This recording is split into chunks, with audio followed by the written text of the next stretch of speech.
Banjir kembali meredam sejumlah desa di Kecamatan Juli dan Kota Juang Biren.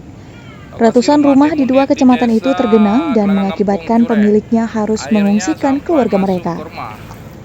Banjir yang dipicu debit air yang tinggi menyusul meningkatnya intensitas hujan sejak beberapa hari terakhir. Saya laporkan inilah kondisi sekarang Desa Gelanggang Kampung Jure sudah terendam.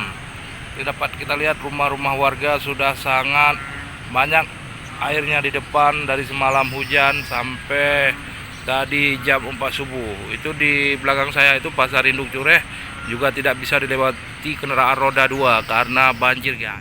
Air juga turut mengenangi badan Jalan Nasional Medan Banda Aceh, tepatnya di depan SPBU Rilit Kota Juang, dengan ketinggian mencapai 1 meter lebih.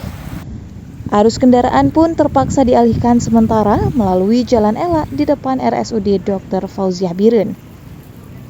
Yudi WBC, Aceh Info.